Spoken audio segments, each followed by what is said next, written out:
Coucou tout le monde, j'espère que vous allez tous bien. Je reviens pour une petite vidéo, ça faisait un peu longtemps que je n'en avais pas faite. Et aujourd'hui, on va parler des protéines. Alors j'avais déjà fait une vidéo sur les lipides que vous pouvez retrouver juste là ou à la fin.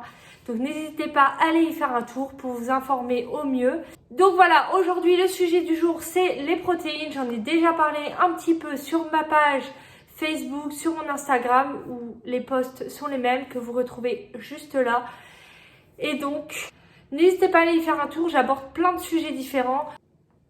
Donc le sujet du jour c'est les protéines. Donc on va voir comme d'hab un peu qu'est-ce qu'une protéine, le rôle des protéines, les sources dans lesquelles on peut trouver des protéines, donc les sources, les aliments, les différents aliments. Et bien sûr, qui dit protéines dit souvent sport, donc on va un peu parler du sport et des protéines dans cette vidéo. Donc, qu'est-ce qu'une protéine? Une protéine, ça va être un ensemble d'acides aminés. Exactement, il en faut 100 pour appeler ça une protéine. En dessous de 100, on appellera ça un protide. Donc, une protéine, c'est un ensemble d'acides aminés. Des acides aminés, dans l'organisme, on va dire, on va en avoir 20, dont 9 qui vont être indispensables. C'est-à-dire qui ne peuvent pas être synthétisés par l'organisme ou alors très peu. Donc, ces acides aminés indispensables, vu qu'ils ne sont pas synthétisés, donc pas fabriqués par l'organisme, ils vont devoir être apportés par l'alimentation. On peut aussi, comme image, la protéine, ça peut être le mur et les acides aminés, ça peut être les briques qui font partie, donc qui servent à construire le mur. C'est pour ça qu'il faut avoir une alimentation variée et équilibrée, mais ça, je vais en reparler juste après. Maintenant, le rôle de ces protéines.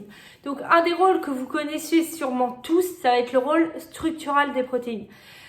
Les protéines sont le matériau principal de nos tissus. Donc, le tissu musculaire, ça sert à fabriquer le muscle.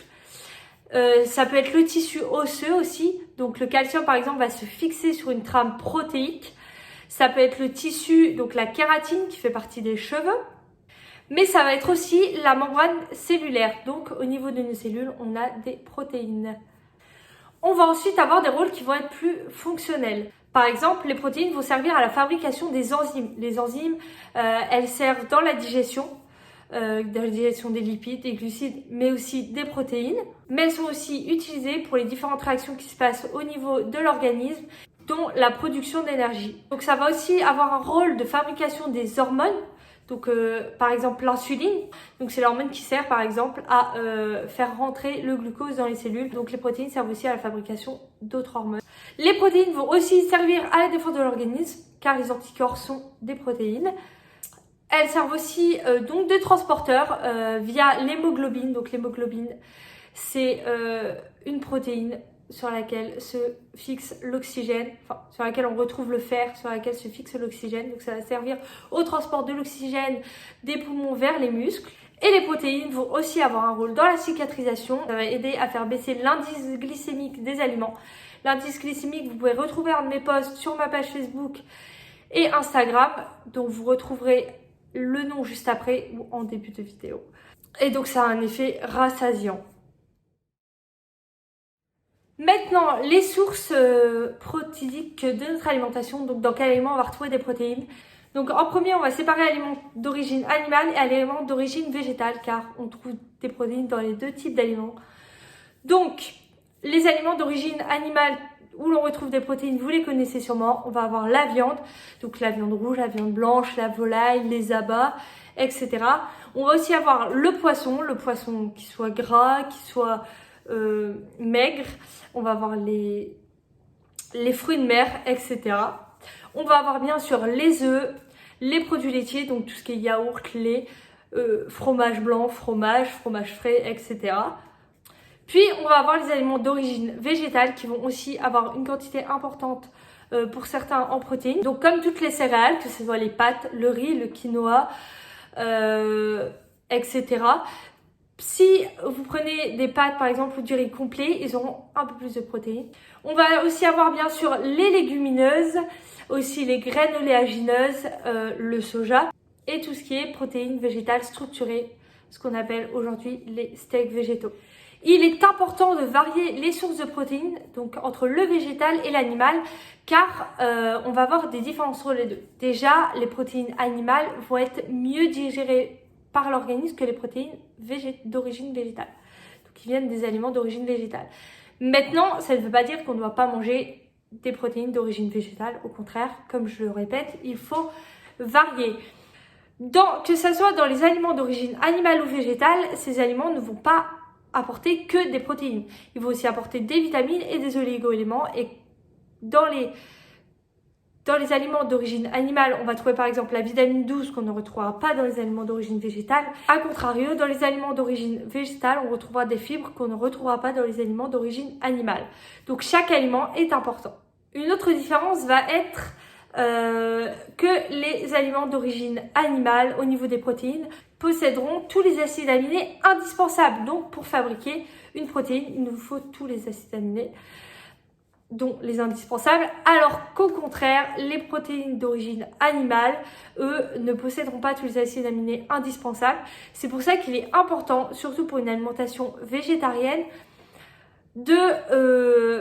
d'avoir une complémentarité entre les protéines végétales. Donc par exemple d'associer un féculent et des légumineuses. Bien sûr, il est important aussi d'avoir à chaque repas une source de protéines. Et si pendant le repas, vous avez une source de protéines d'origine animale, par exemple un yaourt ou du fromage, la complémentarité n'est pas obligatoire, mais quand même recommandée. Et on en revient donc à l'histoire du mur, c'est-à-dire que les acides aminés qui représentent les briques, s'il manque une brique, le mur ne sera pas solide. Donc s'il manque un acide aminé indispensable, la protéine ne sera pas fabriquée. Je le répète, il est donc important de varier les sources autant végétales que animales. Maintenant, parlons protéines et sport.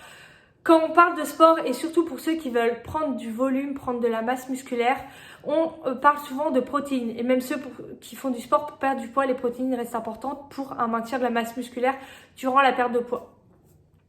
Attention toutefois à ceux qui veulent donc prendre du volume et prendre de la masse musculaire aux doses entre guillemets de protéines à chaque repas ou journalière. Il ne faut pas dépasser les 3 grammes par kilogramme de poids par jour au niveau des protéines. Toutes les protéines confondues. Protéines d'origine animale, protéines d'origine végétale, protéines en poudre.